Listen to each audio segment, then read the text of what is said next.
Hello and welcome to this video on negative externalities. In this video we're going to be looking at what the term externality means, looking at positive and negative externalities, and then we're going to be focusing mainly on illustrating what a negative externality is. So let's start off. What is an externality? Well, an externality is the effect of a decision by consumers and producers that has an impact on a third party. So whenever buyers and sellers meet in the market and decide to produce something, if that action has an impact on someone who is not a consumer or a producer, a third party, then we would say an externality has arisen. So an externality is mainly an impact on a third party. And those impacts can be positive, they can be beneficial, in which case we have a positive externality. And those impacts on third parties can also be negative. They can be costs, in which case we have a negative externality. So let's make sure we've got all of this down in our notes, and then when we're ready, we'll move on. So, externalities. So what makes sense to an individual, a buyer or a seller in a market, may have a positive or negative impact on a third party. For example, a logging company, it will make sense for them to cut down trees because they can then sell them. It makes sense for the market to produce that particular option. But if we think about a third party who might be impacted by that, well, perhaps the local community who lives in that area who suffer from the environmental damage, they didn't cut down the tree, but they are impacted upon. They would experience a negative third party effect. Let's think about the action to paint your house. So here, someone has painted their house, they've taken that decision to make their house look nice. And let's think about what might be a third party impact. Well, actually, if someone's taken the decision to paint their house a nice color, let's say this one here, how might this house over here be affected? Well, actually, if this one over here looks really nice, then the value of this one to the right might increase. Now, the value of the house increasing is nothing, it's just an impact on the person who owns that house, not the initial decision to paint the house on the left. So that would be a positive impact on a third party. Let's think about a vaccination. Let's imagine that you get a vaccination and it makes sense for you to pay for a vaccination, get vaccinated, so you can't get the disease. But actually that might also have an effect on me, a third party who hasn't made that decision to get vaccinated, because now I can't catch that disease from you. So that's a positive effect on me as a third party, thanks to you making that individual decision. Final example here might be something like fly tipping, leaving your rubbish by the side of the road. It might make sense for you to undertake that transaction, but third parties, the people who live in the area and have to deal with all the damage to the environment, and it's a bit of an eyesore, those people would feel a negative effect, would be affected negatively. So an externality is when we have a positive or a negative impact on a third party who didn't make or produce the initial transaction. So now we can use this to analyze why this concept of externalities is likely to cause market failure, is likely to give us a result from the free market, just buyers and sellers, that isn't desirable from society's point of view. And we're going to do that by looking at the benefits and the costs of these actions to a number of different groups. So we're going to be thinking about benefits in our analysis. We're going to be thinking about three categories of benefits. The first one is the private benefits. And these are the benefits that go to the individual consumers or the firms who are undertaking the economic activity, to the buyers or the sellers.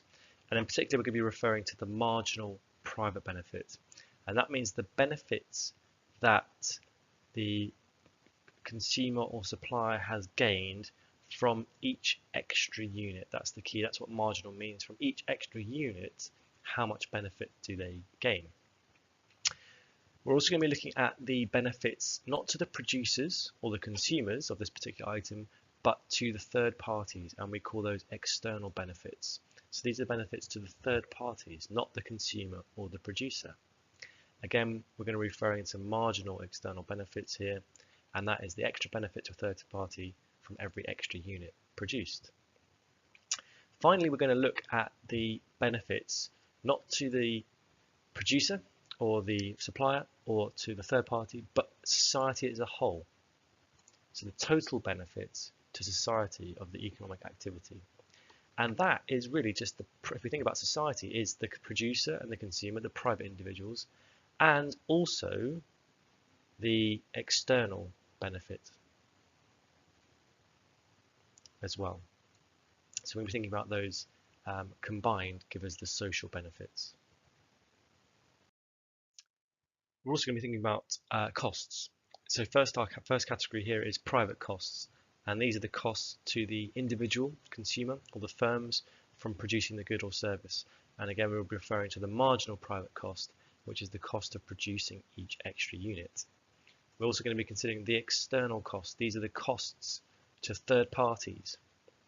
And again, we'll be thinking about the marginal external cost, so the cost of third parties from each extra unit produced. If we take the external costs and the private costs and add them together, then we get the social cost, the total cost that's being incurred to society of this particular activity.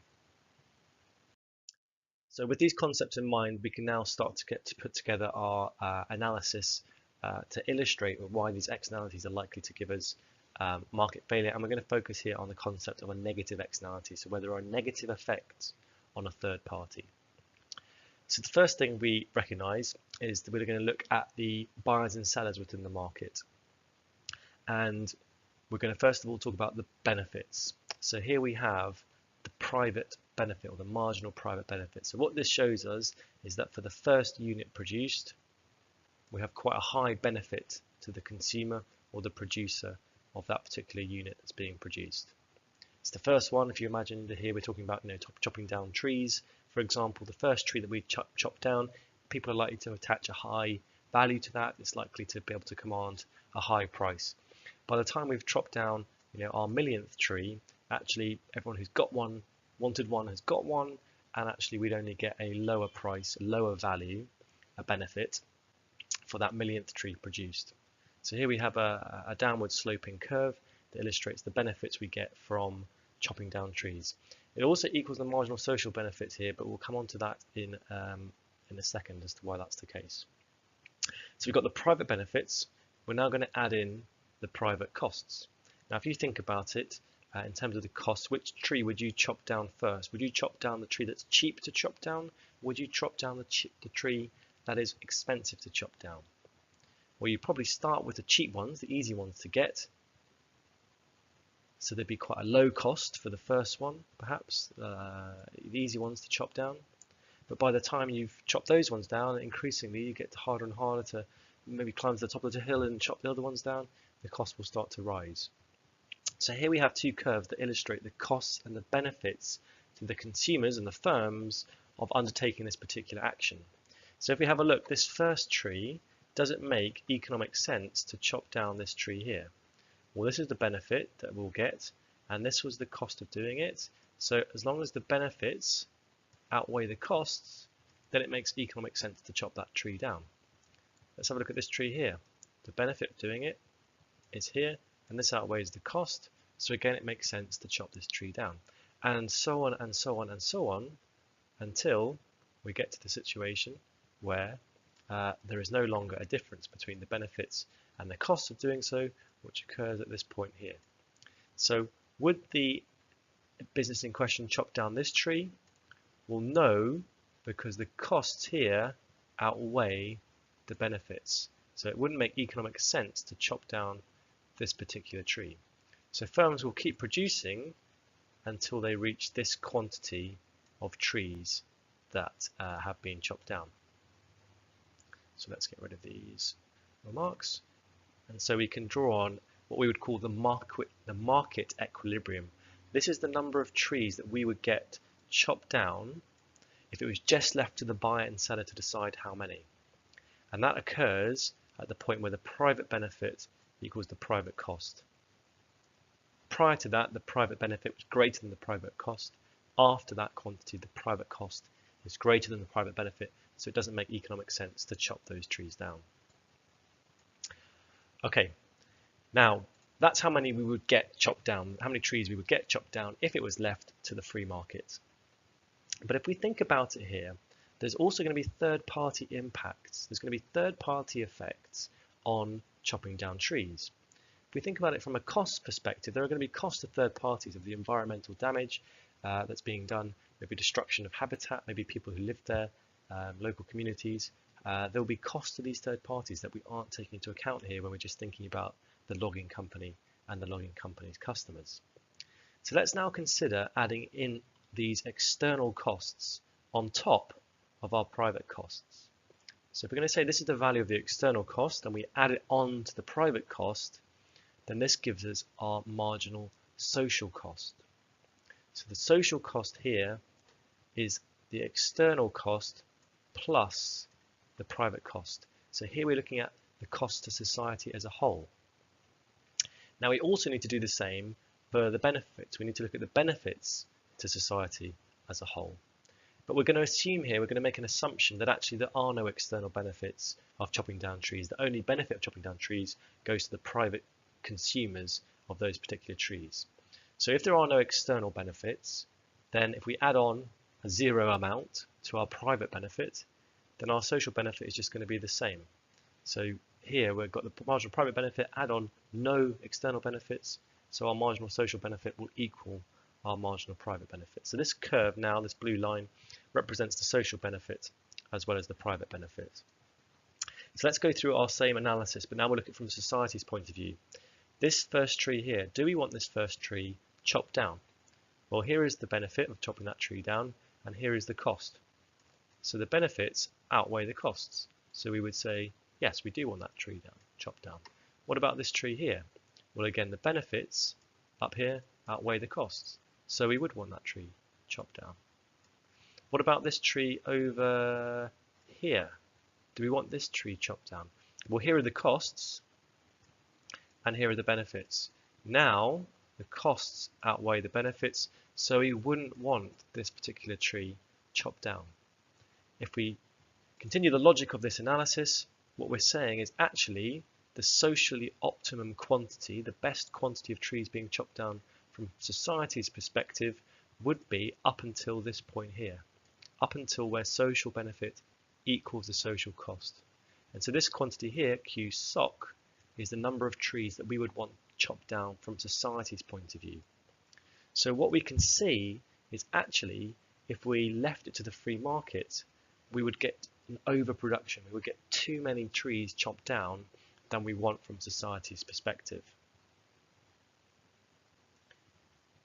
So this illustrates quite nicely why the existence of external costs leads to an overproduction. The market will produce too many. The market will chop down this many trees, and from society's perspective, once we take into account all the external costs, we would only want this QSOC quantity of trees chopped down.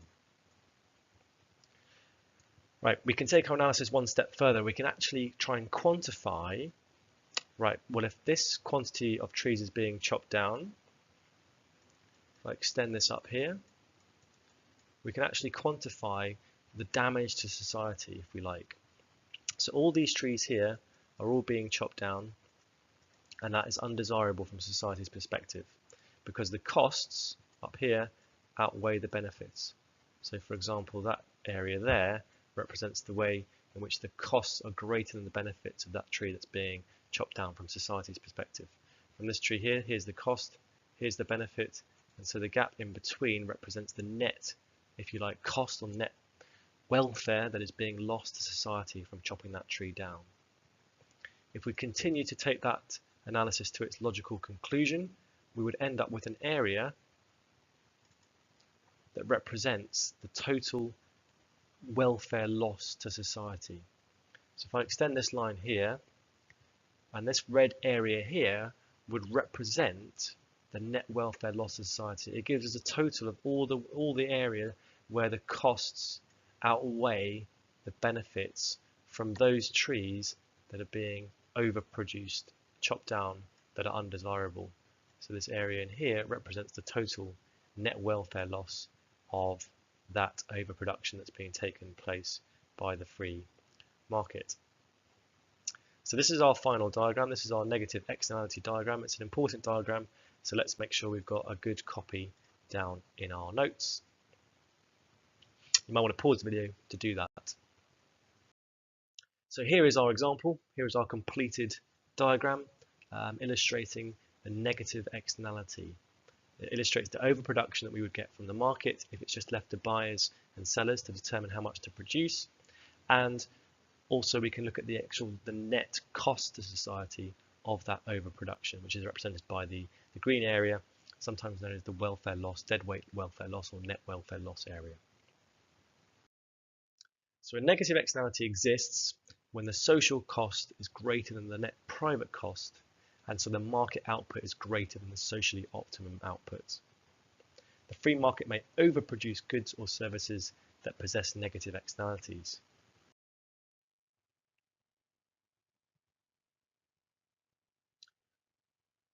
A more efficient allocation of resources would be to produce where the social benefit equals the social cost, so the socially optimum output.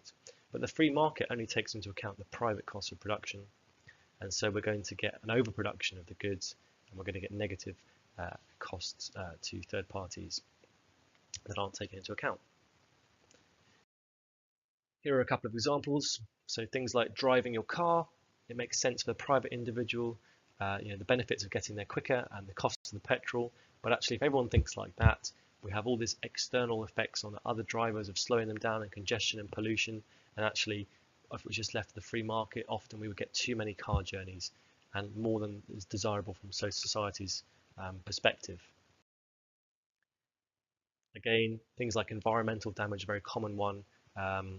Power stations pumping out gas into the environment. They don't take into account the damage they're doing to the environment. They just think of the power price and the cost of the coal or the gas that they're burning.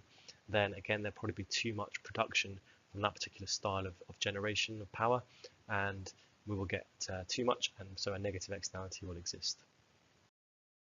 So in this video, we've looked at what is meant by the term externality. We've introduced the idea of benefits and costs, positive and negative externalities, and we've looked at illustrating a negative externality, so where external costs exist. That's it. Thank you for listening.